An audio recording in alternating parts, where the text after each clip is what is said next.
윤석열 대통령 당선인이 인수위원장에 안철수 대표를, 부위원장에 권영세 의원을 임명했습니다. 윤 당선인은 여가부가 역사적 소명을 다했다며 여가부 폐지 의지를 재확인했습니다. 민주당은 당내 반발 속에 윤호중 비대위 출범에 속도를 냈습니다. N번방 사건을 추적했던 20대 여성 박지연 씨가 공동위원장에 선임되는 등 비대위의 절반은 2030 세대로 채워졌습니다. 울진 산불의 큰 불이 오늘 진화됐습니다. 213시간 이어진 이번 산불은 역대 최장기간을 기록했고 축구장 3만여 개 크기의 면적을 태워 역대 최대 피해를 남겼습니다. 델타와 오미크론 변이가 섞인 델타크론이 유럽과 미국에서 발견됐습니다. 내일부터는 동네 병원 신속항원 검사에서 양성 판정이 나오면 PCR 검사 없이도 확진자로 인정됩니다.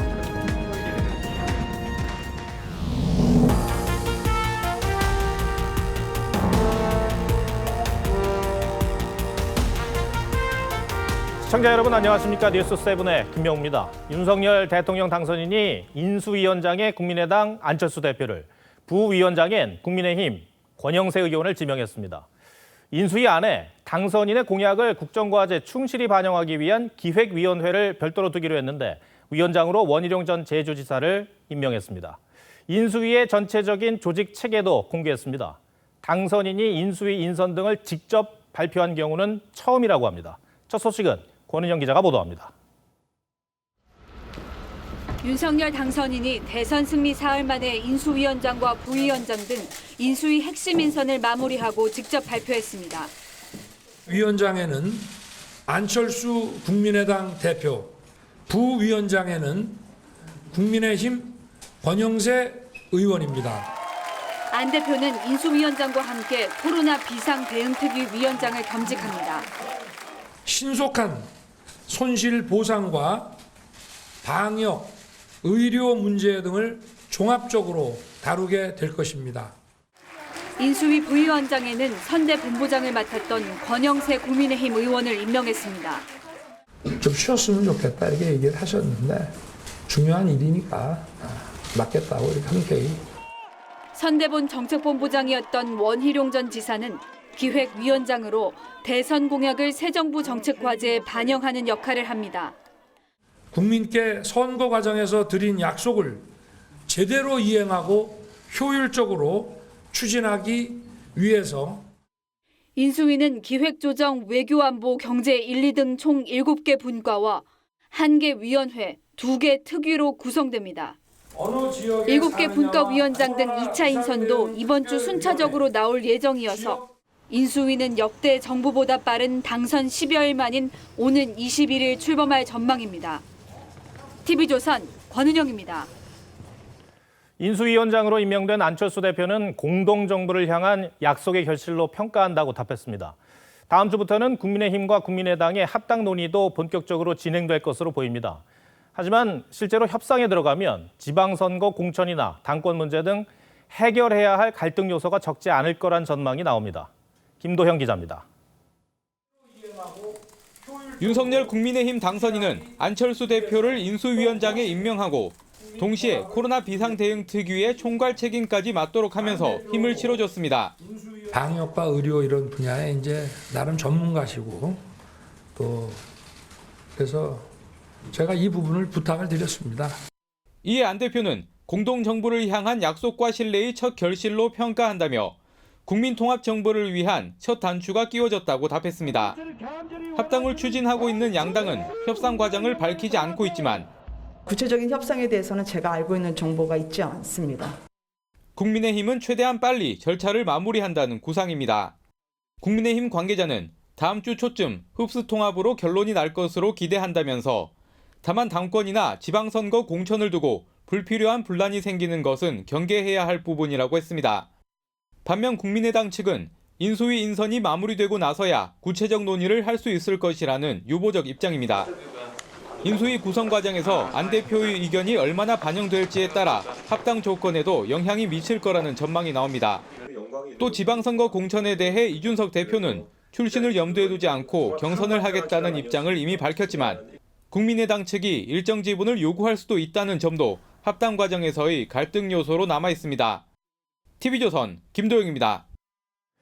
윤석열 당선인은 언론 앞에 자주 서겠다는 약속을 지키려는 듯 예정이 없던 기자들의 질문을 받고 답을 하기도 했습니다. 오늘 기자회견에서 나온 답변 가운데 새 정부의 방향성을 보여주는 주요 발언들을 박경준 기자가 설명하겠습니다. 당선 직후 첫 기자회견에서 소통을 강조했던 윤석열 당선인. 언론 앞에 자주 서겠습니다. 네. 좋은 질문을 많이 제게 던져주십시오. 오늘 인수위 인선 발표 후에도 자리를 뜨지 않고 예정에 없던 즉석 기자회견을 가졌습니다. 네, 저도 몇 개 받고 가겠습니다. 질의응답은 15개의 질문에 대해 18분 동안 이어졌습니다. 윤 당선인은 차기 정부 인사 원칙에 대해 실력 위주의 인선을 강조했고 각 분야 최고의 그 경륜과 실력이 있는 사람으로 모셔야 되는 거지 자리를 뭐 나눠먹기식으로 해가지고 저는 그런 식으로 국민 통합은 안 된다고 봅니다. 논란이 큰 여가부 폐지 공약에 대해선 원칙을 세워놨다며 원안 추진 입장을 분명히 했습니다. 부처에 역사적 소명을 다 하지 않았느냐. 불공정, 인권 침해, 권리 구제 이런 것들을 위해서 더 효과적인 정부 조직을 좀 구상을 해야 되는 거죠. 코로나 손실보상금 1,000만 원 지급 공약에 대해 등급화 등 구체적 준비를 하고 있다고 했습니다. 손실 그 내역에 대한 저희들이 여러 가지 그 기준을 잡아가지고 어떤 지수화도 하고 등급화도 하고 이렇게. 책임 총리제를 공약했던 윤 당선인은 정부 출범 전 총리 인준을 마치겠다고 재확인했습니다. 총리 지명 문제는 하여튼 새 정부 출범할 때 인사청문회까지 마치고. 또 노무현 전 대통령 부인인 권양숙 여사가 축하난을 보내줬다고 말했습니다. TV조선 박경준입니다. 대선에서 패한 더불어민주당은 윤호중 비대위원장과 함께 당을 수습할 비대위원 명단을 발표했습니다. 공동위원장에 N번방 사건을 추적했던 20대 여성 박지현 씨를 임명했습니다. 2030 세대를 전면에 내세운 건데 당내 인사 일색이어서 쇄신 의지가 있느냐는 비판도 나옵니다. 고이동 기자가 보도합니다. 민주당 윤호중 비상대책위원장이 기자회견을 열고 공동 비대위원장에 N번방 사건을 추적한 박지현 씨를 선임했습니다. 박 공동 비대위원장께서는 온갖 협박에도 굴하지 않고 불법과 불의에 저항하고 싸워왔습니다. 박 신임 위원장은 이재명 선대위에서 디지털 성범죄 근절 특별위원장을 맡았고 문재인 대통령과 민주당 일부 의원들이 안희정 전 지사 부친상에 근조 화환을 보낸 것을 두고 민주당이 내로남불 소리를 듣는 데는 다른 이유가 있는 게 아니라고 비판하기도 했습니다. 민주당은 비대위원 8명 중 4명을 2030 세대로 채웠지만 모두 당내 인사들인데다 윤호중 원내대표가 비대위원장을 맡은 것에 대해서도 쇄신 의지 부족이란 비판이 나오고 있습니다. 이런 가운데 정청래 의원이 윤 당선인의 여성가족부 폐지 공약에 대해 모든 것이 윤석열 뜻대로 되지는 않을 것이라고 한 데 대해 발목 잡기란 지적도 나옵니다. 앞서 송영길 대표도 대선 패배 당일 반성 대신 역대 최고 득표율을 거뒀다고 자평한 바 있습니다. 정권 교체의 여론이 압도적인 상황에서 우리 모두가 뛰어서 역대 최고의 득표율 47% 넘는 득표율. 이런 흐름에 대해 이재명 전 지사의 최측근인 정성호 의원은 내로남불로 심판받았다는 사실을 벌써 잊어버리고 책임 없다는 듯 자기 욕심만 탐하다가는 영구히 퇴출당할 것이라고 지적했습니다. TV조선 고이동입니다. 전해드린 대로 윤석열 당선인이 인수위원회 주요 인선을 발표했습니다. 정치부 이태희 기자와 함께 조금 더 얘기 나눠보겠습니다. 이 기자, 어느 정도 예측은 됐습니다만 안철수 대표의 인수위원장 임명 의미를 다시 한번 짚어볼까요? 네, 단일화 과정에서 안철수 대표에게 했던 약속했던 공동정부의 약속을 지키는 차원으로 보입니다. 안 대표도 인수위원회를 이끌 의지가 있고 저 역시도 적임자라 판단했습니다. 안철수 대표가 인수위원장에 이어서 국무총리로 내정될 가능성도 거론되고 있죠. 그렇습니다. 국민의당 내부에서는요, 이 안 대표가 총리직까지 맡아 국정 경험을 두루 쌓아야 한다는 의견과 합당 이후 당대표를 맡아 대선 주자로서 입지를 굳혀야 한다는 의견이 엇갈리고 있습니다. 총리를 거쳐 대선 후보가 됐던 이회창 전 총재, 그리고 3당 합당 후 당대표를 거쳐 후보가 됐던 김영삼 전 대통령이 각각 그런 경우입니다. 네. 국민의당 핵심 관계자는 합당 과정에서 윤 당선인이 원하는 모든 것을 주겠다고 한 만큼 선택은 안 대표의 몫이라는 입장입니다. 하지만 국민의힘에선 다른 목소리도 나옵니다. 인수위원장에 이어 총리직까지 안 대표에게 양보를 해야 하느냐는 건데 결국은 윤 당선인의 의지에 따라 정리될 사안입니다. 네. 당선인이 마이크를 잡고 인선 등을 직접 발표한 것이 처음이라고 해요. 자, 근데 오늘 인선 중에는 권영세 의원, 그리고 원희룡 전 제주지사 인선도 눈에 띕니다. 견제와 균형이 작용했다는 평가가 나옵니다. 네. 권영세 의원은 4선 중진으로 침착하고 정연한 논리 전개로 상대를 자극하지 않으면서도 뜻을 관철한다는 평가를 받는데요.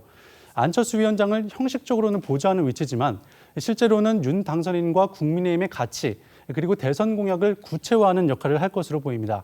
선대본 정책본부장으로 윤 후보의 공약을 수립했던 원희룡 전 지사를 인수위 기획위원장에 배치한 것도 마찬가지로 분석됩니다. 네. 기획위원회를 둬서 또 제가 약속드린 부분들을 제대로 실천하기 위해서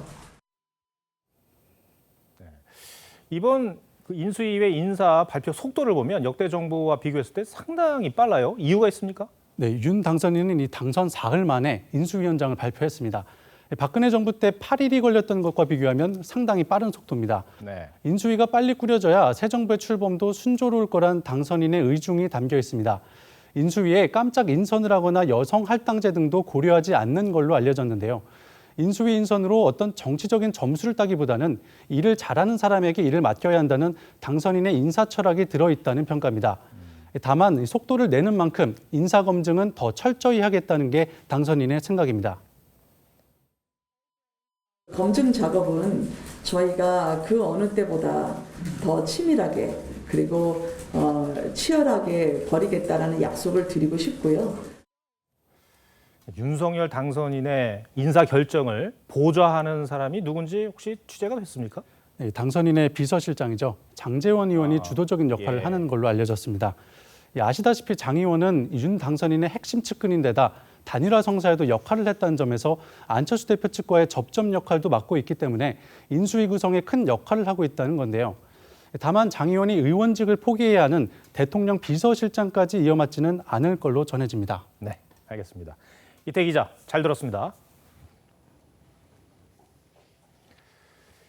검찰총장을 지낸 윤석열 당선인이 임기를 시작하면 사법부에도 상당한 변화가 예상됩니다. 특히 윤 당선인 대통령 재임 기간 중에 대법관과 헌법재판관 대부분이 임기를 마치고 교체됩니다. 백연상 기자가 보도합니다. 윤석열 당선인은 선거 기간 고강도 사법개혁을 예고했습니다. 정권을 위한 사법이 아니라 국민을 위한 국민의 사법 제도를 완성시키겠습니다. 가장 큰 변화가 예상되는 곳은 대법원입니다. 김명수 대법원장과 대법관 14명 가운데 13명은 윤 당선인의 재임 기간 중 임기가 끝납니다. 우선 김재영 대법관이 올해 9월, 조재현, 박정화 대법관이 내년 7월 떠납니다. 김명수 대법원장은 내년 9월 임기가 끝납니다. 문재인 정부에서 임명된 대법관은 김 대법원장을 비롯해 13명으로 진보 성향 단체인 민변이나 우리법 연구회 출신 인사가 많았는데 대폭 물갈이가 예상됩니다. 헌법재판소 재판관 구성도 변화가 불가피합니다.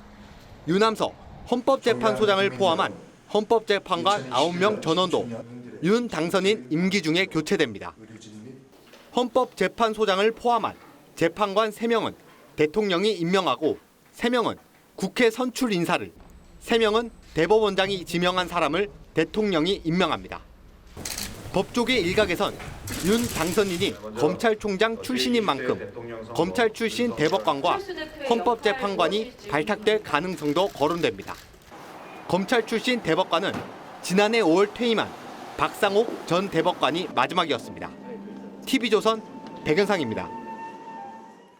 선거를 앞두고 대선 후보자와 주변인에 대한 검찰과 경찰의 수사는 사실상 멈춘 상태였습니다. 대선이 끝나면서 윤석열 당선인, 이재명 전 경기지사와 관련된 수사는 어떻게 되는 건지 장윤정 기자가 정리했습니다. 대선 내내 뜨거웠던 쟁점이었던 대장동 의혹. 검찰이 1월 이재명 전 민주당 후보 측근인 정진상 부실장을 조사한 뒤 사실상 수사는 멈췄습니다. 대선이 마무리되면서 수사 재개 움직임이 꿈틀대는데 민주당이 먼저 특검 카드를 꺼내들었습니다. 윤석열 당선자께서 특검에 동의한다라는 말씀도 하셨던 것으로 제가 기억을 하고 있습니다. 3월 임시국회에서의 처리가 아무 문제가 없을 것이다라고.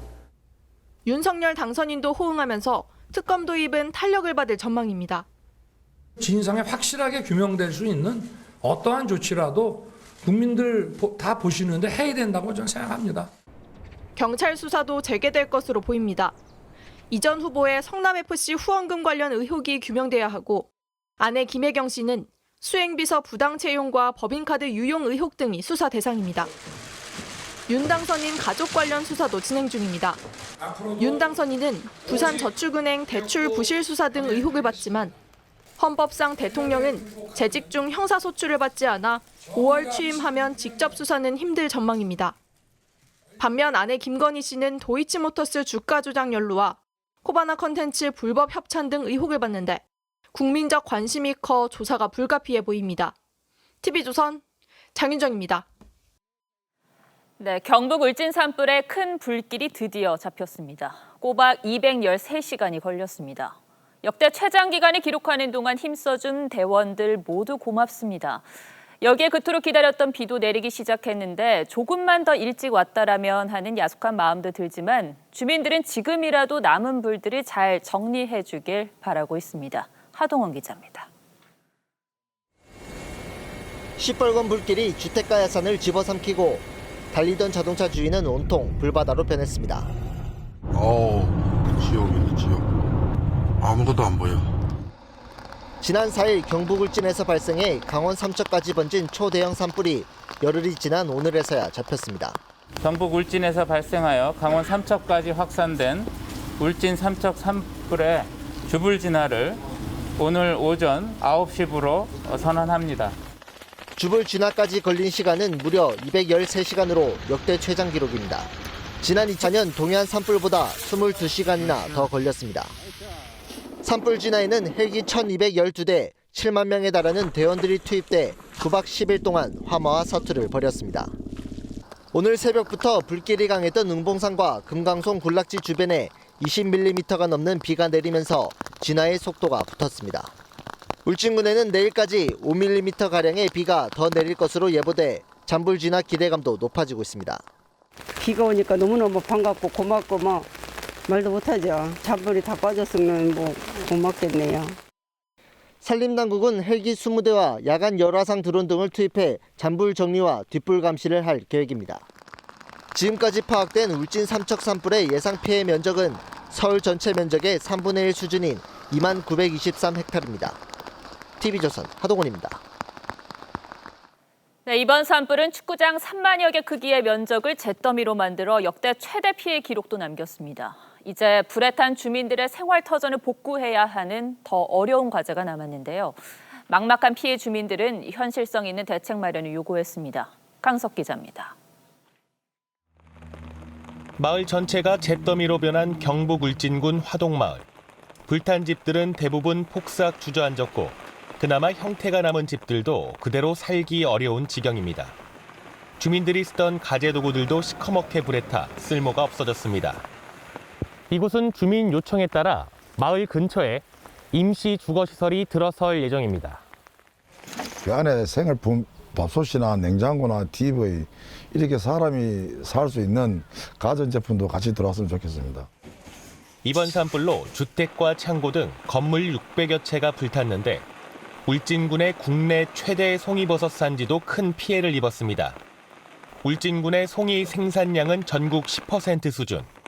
울진군민 20%인 만여 명이 송이 채취로 생계를 이어가고 있습니다.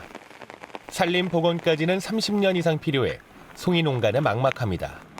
그 송이로 인해서 그 1년 그 계획을 잡아서 생활을 하거든요. 그렇다면은 지금 이 완전히 타버렸으니까 이 1년 그 생활 그 계획이 안 씁니다. 정부는 오는 17일까지 피해 규모를 집계하고 4월 초까지는 구체적인 복구 계획을 수립할 계획입니다. TV조선 강석입니다. 코로나 신규 환자가 35만 명대로 역대 두 번째로 많았습니다. 국내에서는 유행의 정점을 향해 가고 있는 가운데 유럽과 미국에서는 델타와 오미크론 변이가 합쳐진 델타 크론이 발견되고 있습니다. 아직 전파력이나 위험성은 파악되지 않았습니다. 전문가들은 이 델타 크론을 어떻게 바라보고 있는지 최원영 기자가 보도합니다. 코로나 종식에 대한 기대가 큰 가운데 새로운 변이가 등장했습니다. 델타와 오미크론 두 변이가 혼합된 이른바 델타 크론 변이입니다. 지난 1월 프랑스에서 처음 확인된 델타 크론 변이는 현재 프랑스 33건, 덴마크 8건 등이 발견됐고 미국에서도 2건 등이 보고됐습니다. It's a combination of Delta AY.4 and Omicron BA.1. It's been detected in France, it's been detected in the Netherlands, it's been detected in Denmark, but they're very low levels. 정확한 전파력과 치명률은 파악되지 않았는데 현재까지 국내에서 보고된 사례는 없습니다. If you have 3 or 4 or 5 of them at one place, new mutant can appear as a more stronger. 델타 크론 변이가 대유행으로 번질 가능성은 낮다는 의견도 나옵니다. 약 2달 동안 50건 미만이 보고돼 전파력이 강하지 않을 수 있고 또 기존 백신이 효과를 거둘 거란 이유에서입니다.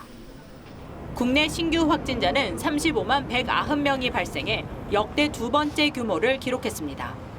위중증 환자 수는 1,074명으로 엿새째 4자릿수를 이어갔고 사망자는 하루 새 251명이 더 늘었습니다. TV조선 최원영입니다.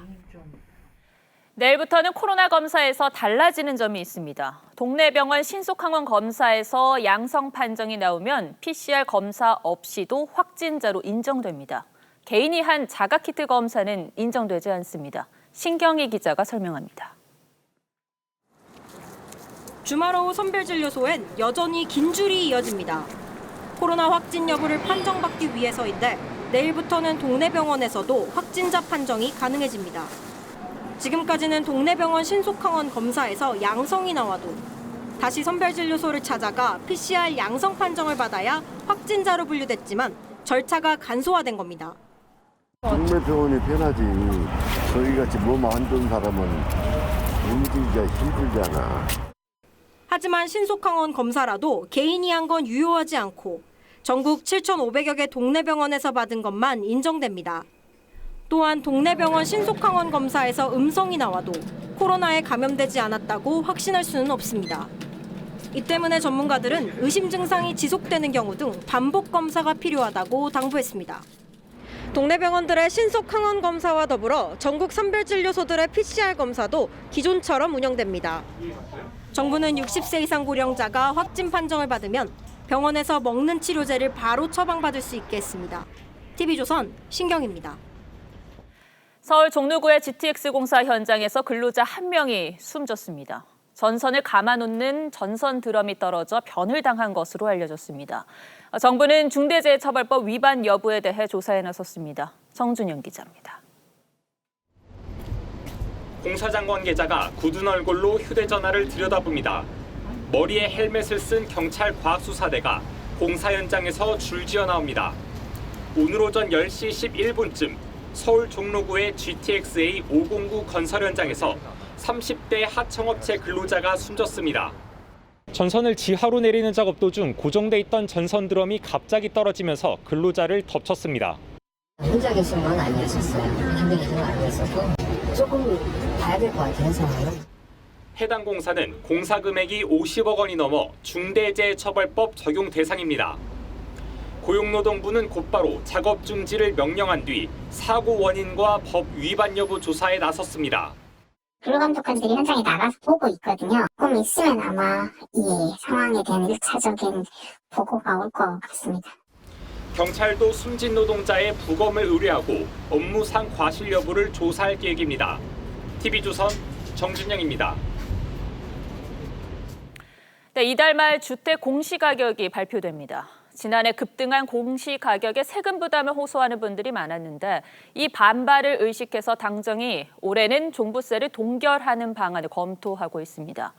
여기에 더해서 재산세를 2020년 수준으로 낮추겠다는 윤석열 대통령 당선인의 공약도 곧 검토에 들어갑니다. 김혜나 기자가 보도합니다. 아파트 공시가격 상승률이 14년 만에 최고치로 치솟았던 지난해.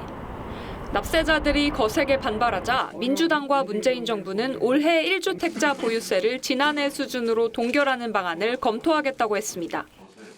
22년 공시가격 변동으로 1세대 1주택 실소유자들의 부담이 증가하지 않도록 세심한 대응 방안을 마련할 것을 촉구하였고, 여기에 부동산 공시가격을 2020년 수준으로 되돌리겠다고 공약한 윤석열 당선인이 선출되면서 보유세 경감폭은 더욱 커질 것으로 보입니다.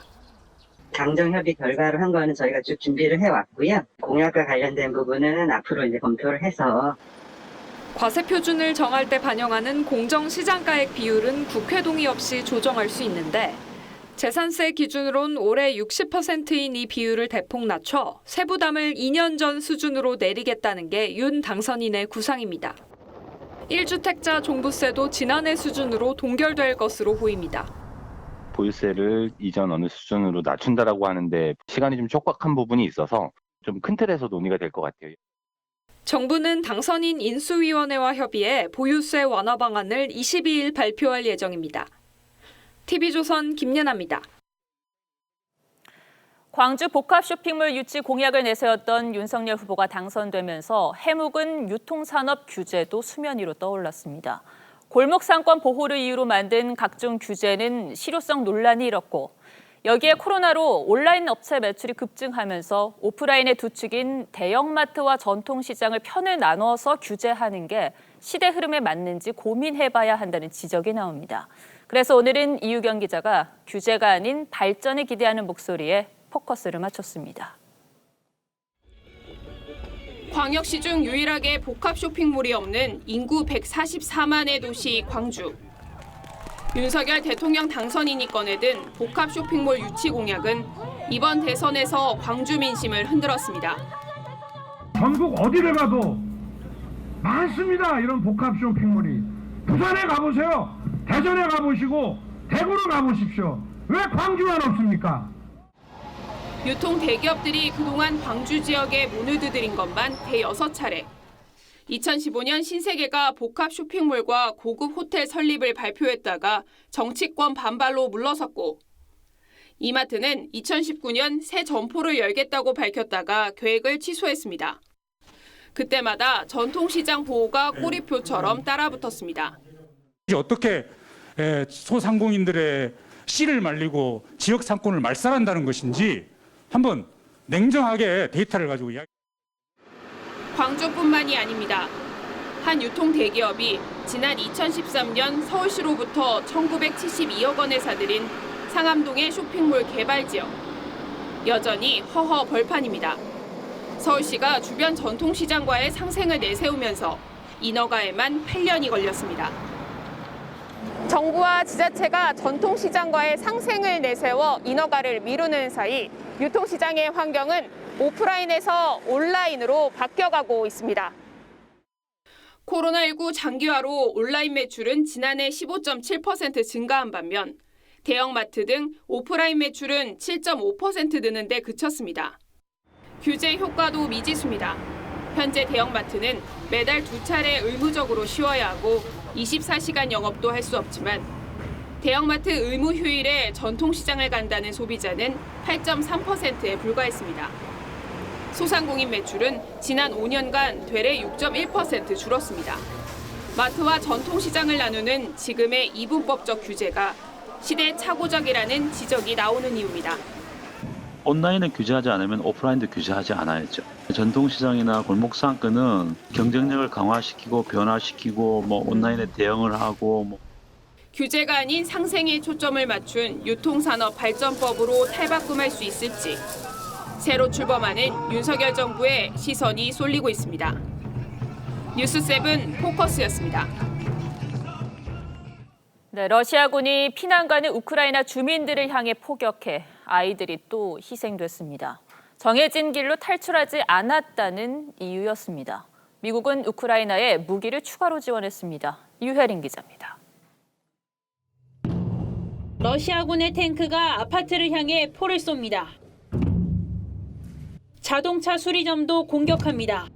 민가를 향한 무차별 포격에 아이들이 또 희생됐습니다. Прилетел снаряд во двор. Нас засыпало в погребе. Двоих детей они спасли. 러시아군은 합의된 대피로로 이동하지 않았다는 이유로 키이우 인근의 피란 행렬을 공격했습니다. 어린이 등 7명이 숨졌습니다. Їхали на головну трасу в Київ і вийшла якраз вони стояли під 러시아군은 재래식 폭탄으로 공격합니다. 정밀 유도 장치가 없기 때문에 민간인 피해가 더 커집니다. 키이우 공방이 며칠째 이어지는 가운데 미국은 2억 달러어치의 무기와 군수품을 추가로 지원하기로 했습니다. 대전차 미사일 제블린과 휴대용 대공 미사일도 여기에 포함됩니다. Якщо вони знищать всіх нас, вони зайдуть в Київ. 결사항전을 독려하는 가운데 젤렌스키 대통령은 이스라엘에서 정상회담을 열자고 푸틴 대통령에게 제안했습니다. TV조선 유혜링입니다.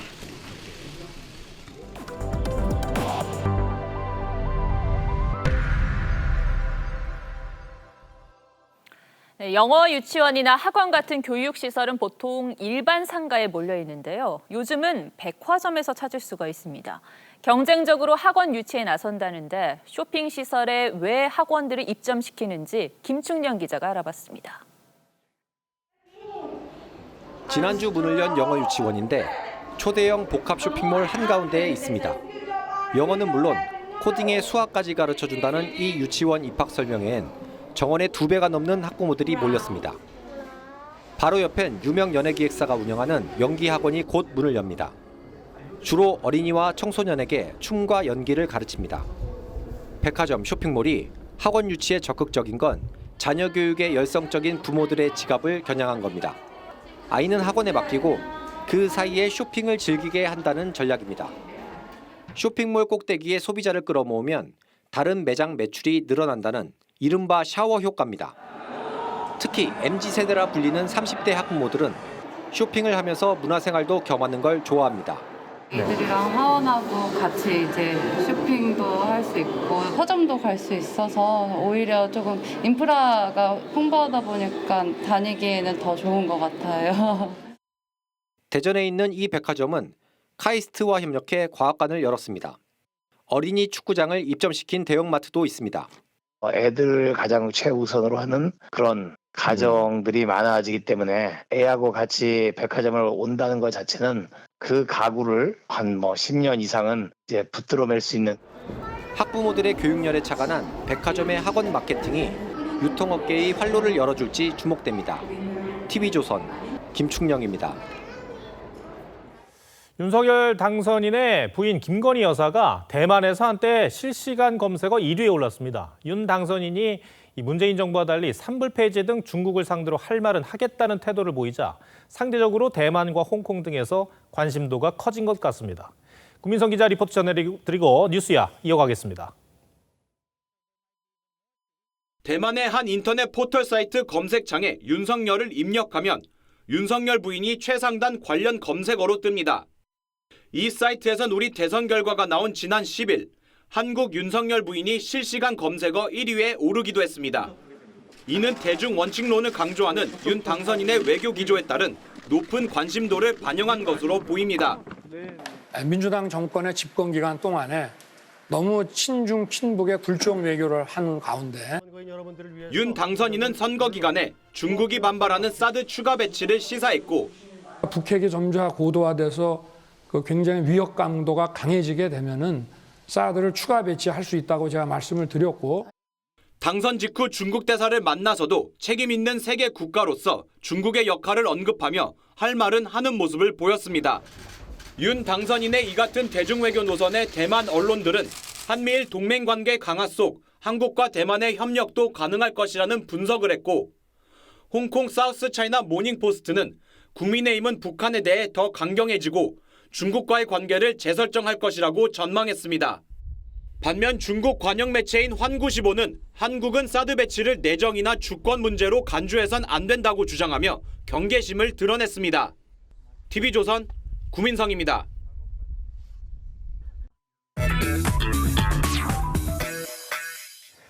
뉴스야 시작합니다. 정치부 김보건 기자 나와 있습니다.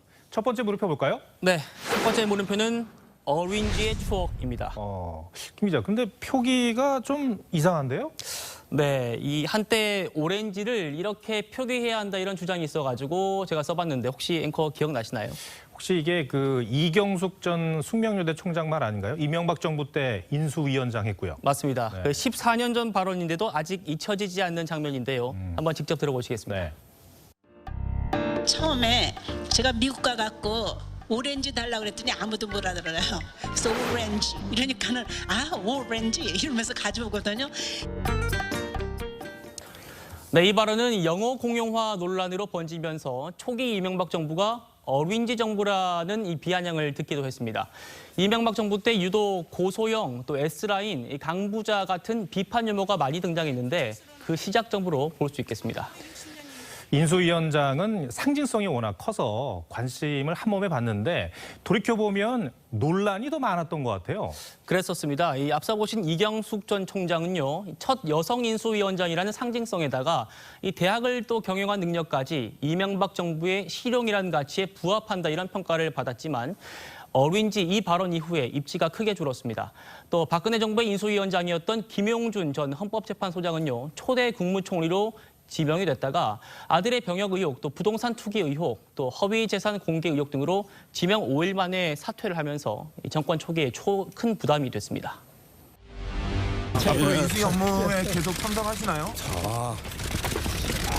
관련된 제기된 의혹에 대해서 해명이 좀 힘들다고 생각하신 건가요? 이 새 정부가 출범하기도 전에 정치적 타격을 미치는 경우가 있겠어요. 그런데 이 인수위원장도 그렇고 인수위원도 그렇고 정부나 청와대 요직으로 가는 경우가 많죠. 그렇습니다. 인수위는요, 이 위원장과 또 부위원장 그리고 위원들도 24명 이내로 임명이 됩니다. 이 사람들이 다음 정부에 이 내각에 참여하거나 또 주요 보직을 맡는 경우가 많아서 인수위를 섀도우 캐비닛이라고 부르는데요. 이 때문에 자천타천으로 인수위에 들어가려는 캠프 출신 인사들이 매우 많습니다. 그래서 경쟁도 치열한 걸로 알려지고 있습니다. 네. 지금 이 정권 교체기이기 때문에 인수위가 일하는 태도도 정말 중요할 것 같아요. 그렇습니다. 인수위가 이 전면군처럼 행세한다 이런 말을 듣기가 쉬운데요. 노무현 전 대통령은 이명박 정부 인수를 향해서 인수위는 호통치고 반성문 받는 곳이 아니다 이렇게 날을 세웠고요. 또 참모들에게는 죄 지은 것처럼 보고하지 말라 이렇게 말하기도 했습니다. 하지만 이 정권 교체를 앞세워서 당선된 윤석열 정부가 문재인 정부의 부동산 정책같이 이런 정책들을 바꾸다 보면 마찰음이 나올 수밖에 없지 않겠냐 이런 전망과 지적들도 많습니다. 네, 첫 번째 물음표 정리해 볼까요? 네, 첫 번째 물음표 어린지의 추억의 느낌표는요. 탕평과 실력의 인사로로 하겠습니다. 네. 자, 인수위의 두 달이 차기 정부의 성패를 가른다 이렇게 흔히들 말합니다. 자칫 인수위가 권력 투쟁의 장으로 변질될 수가 있는데 윤 당선인이 오늘 직접 말한 대로 실력과 탕평에 기반한 인사가 우선이 돼야겠습니다. 두 번째 물음표는 뭡니까? 네, 두 번째 물음표는 윤석열, 너는 몇 층 사니?로 하겠습니다. 윤석열 당선인하고 잘 보이진 않습니다만 어린이의 모습이 보이네요. 그렇습니다. 이 당선이 확실시된 10일 새벽 3시 50분쯤에 윤 당선인이 집에서 나오다가 만난 어린이에게 직접 한 말인데요. 화제가 되고 있습니다. 영상으로 보실까요?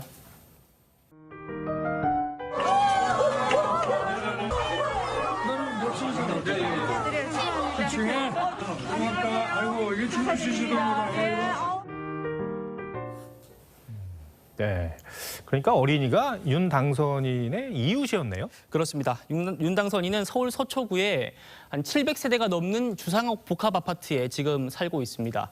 그동안 역대 당선인들은 대부분 단독주택이나 또 세대수가 적은 빌라에 살았던 것과 비교가 되는데요. 한번 보실까요? 김영삼 대통령은 서울 상도동의 단독주택, 또 김대중 대통령은 일산의 단독주택에서 당선을 확정지었습니다. 노무현 문재인 대통령은 서울 명륜동과 홍은동 빌라, 이명박 대통령은 서울 가회동 한옥집, 또 박근혜 대통령은 서울 삼성동의 단독주택에서 살다가 청와대로 들어갔습니다. 첫 아파트에 사는 당선인인 셈이네요. 근데 이제 그 이웃들하고 이렇게 다정하게 친밀하게 인사하는 모습은 참 보기가 좋은데 문제는 경호 아니겠습니까? 그렇습니다. 윤 당선인은 지금 강화문 대통령도 추진을 하고 있는데요. 문재인 정부 출범 초기에 이 강화문 대통령 추진위에 참여했던 유홍준 의원도 이 주요 시설 대체 부지를 광화문 인근에서 찾을 수 없다는 결론을 내렸다 이렇게 말을 했습니다. 하지만 윤 당선인은 이 제왕적 대통령에서 벗어나서 국민과 내각과 가까워지려면 이 경호 문제는 어느 정도 내려놓을 수밖에 없다. 또 5월 10일 대통령의 첫 직무는 광화문에서 하겠다 이렇게 말하면서 의지가 강하다고 합니다. 제왕적 대통령의 잔재를 철저히 청산해야 합니다. 새로운 대통령실은 광화문 정부 서울청사에 구축될 것입니다. 대통령 관저도 청와대에서 옮기겠다는 거죠? 그렇습니다. 일단 취임 전까지는 지금 살고 있는 아파트에서 통이동 당선인 집무실로 출퇴근을 할 예정입니다. 취임 이후에는 삼청동 총리공관을 관저로 쓰는 안이 유력하지만 이 총리공관이 협소하고 또 맞은편에 있는 고지대가 인구 밀집 지역이라서 경호가 특히 취약하다 이런 점이 변수입니다. 이 때문에 다른 곳에 관저를 마련해야 하는 거 아니냐 이런 의견들도 적지 않습니다. 네. 두 번째 물음표도 정리해 볼까요? 네, 두 번째 물음표. 윤석열 너는 몇 층 사니의 느낌표는 단골 식당 다니는 대통령을 보고 싶다로 정해봤습니다. 네. 오바마 전 미국 대통령은요, 임기 중에 단골 햄버거 가게를 찾아서 점심을 먹었었고요. 또 메르켈 전 독일 총리는 편안한 차림으로 마트에서 직접 장을 보는 장면이 포착되기도 했죠. 저희가 주민들 얘기를 들어보니까 윤 당선인이 아파트 주변의 마트에서 직접 장을 보는 장면이 많이 목격됐다고 하더라고요. 첫 아파트 출신 당선인인 윤 당선인, 취임 뒤에는 어쩔 수 없이 관저로 가겠지만 국민들과 자연스럽게 스킨십하고 또 소통하는 대통령이 됐으면 하는 바람에서 저희가 달아봤습니다. 네, 김보은 기자 오늘 설명 잘 들었습니다.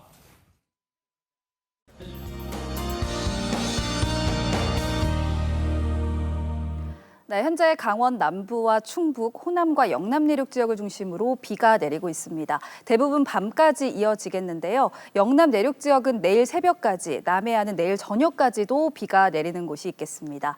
한편 서울 등 수도권 지역은 비가 그친 상황인데요. 내일 아침에 또다시 중부 서해안 지역부터 비가 시작돼 오전에는 서울을 포함한 중부와 전북 북부로, 낮에는 전국으로 점차 비가 확대되겠습니다. 예상되는 비의 양은 내일까지 5에서 10mm 정도 고요. 내일 저녁이면 대부분 그치겠지만 강원 내륙 지역은 밤까지 비가 이어질 것으로 보입니다. 봄비 소식 속 내일도 따뜻한 날씨가 예상됩니다. 서울 아침 기온 8도, 청주 11도, 대전 12도로 포근하게 출발을 하겠고요. 낮 최고 기온은 서울 13도, 대전 17도, 대구 15도, 부산 14도까지 기온이 오르겠습니다. 내일까지 전국 해안과 산지를 중심으로는 바람이 강하게 불겠습니다. 시설물 관리와 안전사고에 유의하셔야겠고요. 다가오는 목요일과 금요일 또다시 전국에 비가 내릴 전망입니다.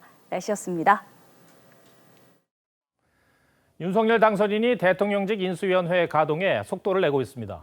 정권이 교체됐기 때문에 문재인 정부와는 많은 것이 달라질 것이고 저희 같은 언론사 입장에선 인수위의 결정 하나하나가 말 그대로 기사거리입니다.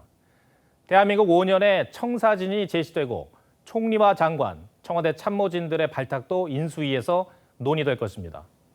인수위법에 따르면 당선인은 취임 전에 총리와 장관들을 지명할 수 있다고 합니다.